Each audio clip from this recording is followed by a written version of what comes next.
Hello दोस्तों, स्वागत है आपका एक और आडियो पॉडकास्ट में। आज हम इतिहास के महान दार्शनिक सुकरात पर बात करने जा रहे हैं। तो चलिए शुरू करते हैं। सुकरात तत्वज्ञानी था और हमेशा सत्य की खोज में रहता था। उसके लिए सच्चा ज्ञान ही एक ऐसी चीज थी जिसे वह प्राप्त करने योग्य समझता था। वो अपने मित्रों और जान पहचान के लोगों से अक्सर कठिन समस्याओं पर चर्चाएं करता रहता था, ताकि बहस मुबाहिसे में शायद कोई सच्चाई निकल आए। उसके कई शिष्य थे, जिनमें सबसे महान अफलातून था। अफलातून ने कई किताबें लिखी है जो आज भी मिलती हैं। इन्हीं किताबों से हमें सुकरात का बहुत कुछ हाल मालूम होता है। यह साफ है कि सरकारें ऐसे आदमियों को पसंद नहीं किया करती जो हमेशा नई नई खोज में लगे रहते हों। वे सच्चाई की तलाश पसंद नहीं करती। एथेंस की सरकार को यह पेरिलिक्स के जमाने के थोड़े दिन बाद की बात है। सुकरात का रंग ढंग पसंद नहीं आया। उस पर मुकदमा चलाया गया और उसे मौत की सजा दी गई। सरकार ने उससे कहा कि अगर वो लोगों से बहस मुबाहिसा करना छोड़ दे और अपनी चाल ढाल बदल दे तो उसे छोड़ दिया जा सकता है। लेकिन सुकरात ने ऐसा करने से इनकार कर दिया और जिस बात को अपना फर्ज समझता था उसे छोड़ने के बजाय उस जहर के प्याले को अच्छा समझा जिसे पीकर वह मर गया।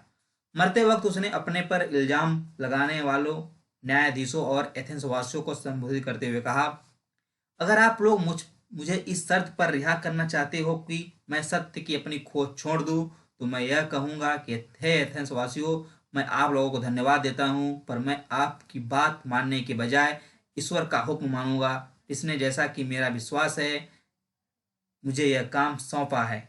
और अब तक मेरे दम में दम है, मैं अपनी दार्शनिक चर्चा से बाज नहीं आऊंगा।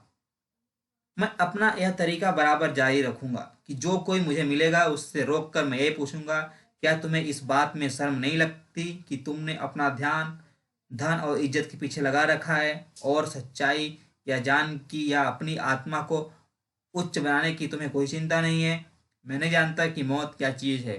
मुमकिन है वह अच्छी चीज़ हो, मैं उससे नहीं डरता, लेकिन मैं यह अच्छी तरह जानता हूँ कि अपनी जिम्मेदारी की जगह को छोड़कर भाग जाना बुरा काम है। और इसलिए मैं जिस चीज को निश्चय पूर्वक बुरी मानता हूँ उसे उससे उस चीज को बेहतर समझता हूँ जो मुझे अच्छी दिखाई पड़ती है। अपनी जिंदगी में सुकरात ने सत्य और ज्ञान के प्रचार का काम किया, लेकिन इससे भी ज्यादा काम उसने अपनी मौत के द्वारा कर दिया। दुनिया में बहुत सी मुसीबतें और अन्याय पाए जाते हैं। बहुत से लोग इस दिशा से पूरी तरह असंतुष्ट हैं और इससे बदलना चाहते हैं। अफलातून ने शासन संबंधी समस्याओं पर विचार किया था और इस विषय पर उसने लिखा भी है। इस प्रकार उस जमाने में भी लोग इस बात पर विचार किया करते थे कि किसी देश के समाज को या सरकार को कैसे ढाला जाए जिससे चारों ओर ज्यादा सुख शांति हो। जब अफलातून बूढ़ा होने लगा तो एक दूसरा यूनानी था जो बाद में बहुत मशहूर हो गया, आगे आया। उसका नाम था अरस्तु। वह महान सिकंदर का निजी शिक्षक रह चुका था और सिकंदर ने उसके काम में बहुत मदद की थी। सुकरात और अफलातून की तरह अरस्तु तत्वज्ञान की समस्याओं में नहीं उलझता था। वह ज्यादातर कुदरत की चीजों के निरीक्षण और उसके तौर तरीकों को समझने में लगा रहता था। इसको प्रकृति प्रदर्शन और आजकल अक्सर विज्ञान कहते हैं। इस तरह अरस्तु का पहले जमाने का एक वैज्ञानिक मान सकते हैं। दोस्तों, आज के ऑडियो पोस्ट में बस इतना ही। Thank you.